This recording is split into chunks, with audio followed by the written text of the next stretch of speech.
If I asked you to name the one thing, the most reliable staple of American fast food life, what would you say? You'd probably think, the burger?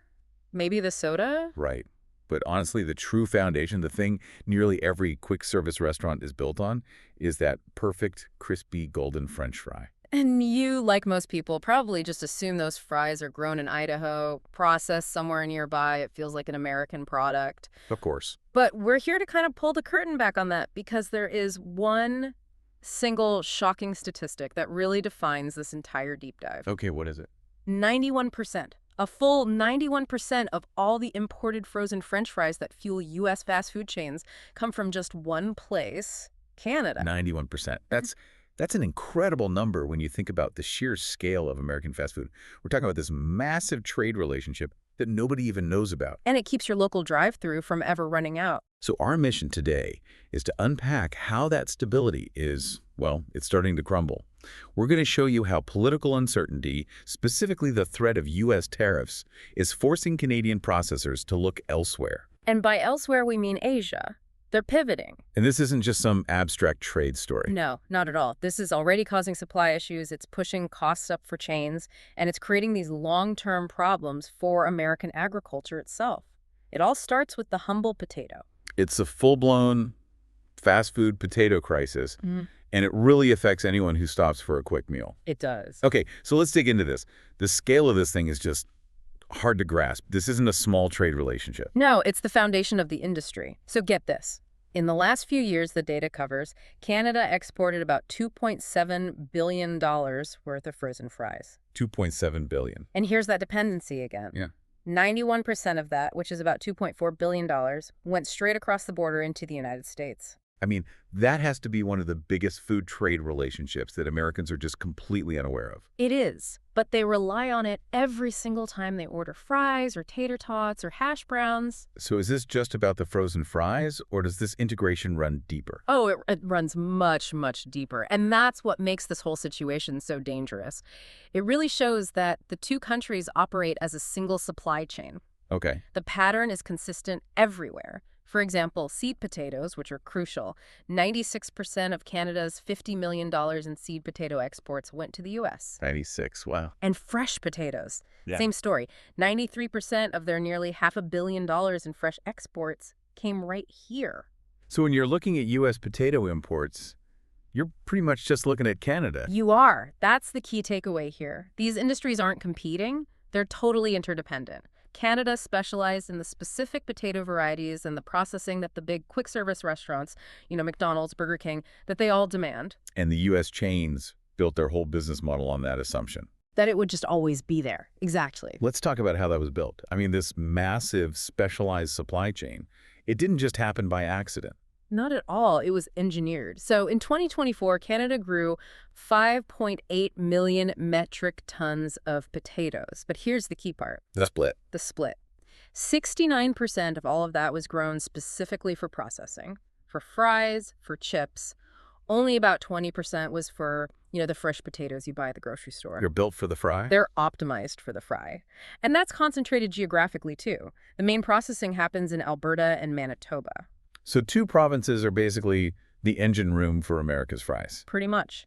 Together, they account for about 45% of all of Canada's potato production. And this capacity was built specifically to feed American consumers. That's the crucial point. It is. Over the last, say, 7 years, the big three processors, we're talking McCain Foods, Simplot, and Cavendish Farms, they poured hundreds of millions of dollars into new plants in those provinces. And they did that because U.S. demand was just exploding. Precisely. They were meeting the surge in demand from U.S. fast food. They made that huge bet because they saw a stable, growing partner to the south. Okay, so here's where it gets really interesting. All of that investment, all that specialized capacity, it actually creates a ton of leverage for Canada. It does, a huge amount. If they look south and see instability, they're not just stuck. They have these brand new, hyper-efficient plants ready to serve someone else. They can just pivot that production across the Pacific. That capacity is, in a way, their insurance policy now. It gives them power in negotiations. And that's the calculation they're being forced to make right now. So let's talk about the threat that's forcing their hand. The Trump administration threatened a 25% tariff on, well, everything. frozen, fresh, and seed potatoes. And you have to understand, a 25% tariff is just, it's a game changer. It's catastrophic, right? Completely. These guys operate on thin margins already. You have fuel, labor, energy costs. A sudden 25% hit makes the U.S. market instantly less attractive than, say, building new relationships in Asia. But the real damage isn't even the tariff itself. No, and this is such a critical point. The real damage is the uncertainty. It's the chaos. You can't make billion-dollar investment plans if you don't know if the tariff is going to be 10% one month and 50% the next. Or zero. Or zero. It's just random. So when that trust breaks down, your only rational move is to de-risk. You have to diversify away from the unstable partner. And we're already seeing that happen. This isn't theoretical. Not at all. There was reporting back in April of 2025 that processors were already telling farmers they'd need fewer potatoes for the next planting season. So the contracts for 2025 were already shrinking. They were. Volume decreases driven entirely by this trade instability. So the threat of the tariff, not the tariff itself, is already slowing down production meant for the U.S. And this is all happening while American demand is still growing, right? Exactly. That's the irony. North American demand for frozen potatoes is projected to grow 1.5% every year through 2035. The demand is there, it's stable. But the supply is being destabilized by politics. So if they're pulling back on U.S. contracts, where are all those potatoes going? They're going to Asia. That's the pivot. And Canada's already a big global player, so this isn't starting from scratch. Right. They already exported 1.4 million tons globally in 2024. The U.S. is #1, but Japan is already their second biggest customer. And demand there is growing fast. It's surging, not just Japan, but South Korea, Taiwan, the Philippines. You have this growing middle class that wants Western-style fast food. So for the Canadian companies, this isn't some huge operational challenge. Not at all. They have the relationships, they know the quality standards. The tariff threat just gives them the business case, the motivation to prioritize those Asian sales and lock in long-term deals. What does that mean practically for U.S. fast food chains and for you standing in line? Well, even a small shift, let's say a 5 or 10% reduction in what Canada sends us, that creates immediate supply tightness. And why can't U.S. farmers just grow more to fill that gap? It's not that simple. I mean, it's a mix of things. While the U.S. does produce a lot of frozen potatoes, we also consume a lot. We rely on those Canadian imports to meet the demand. Right. And you can't just tell a farmer in Maine to suddenly start growing the exact right kind of russet Burbank processing potato overnight. The capacity, the contracts, the genetics, it's all highly specialized. So what about other countries? Can't we just import from Europe? We could, but the alternatives are not great. The EU only supplies about 13% of our imports now, and shipping frozen product across the Atlantic is way more expensive and slower than trucking it from Manitoba. And that cost gets passed on. It gets passed directly to the consumer. So the most likely outcome is, 1, higher prices on the menu, and 2, and this is the big one, you could actually see issues with availability. Like they could just run out of fries. In a worst-case scenario. Yeah. Or you see menu limitations. No more value-sized fries or strict portion controls because that reliable, abundant supply they built their business on just isn't there anymore. That is a wild thought. A direct impact on your lunch because of a trade dispute. But you said there's a crisis within this crisis. Yes, this is the part that's even more devastating long-term. Seed potatoes. Right. You mentioned that 96% figure. Explain why that's so critical. Okay, so seed potatoes aren't optional. You need them to plant your commercial crop.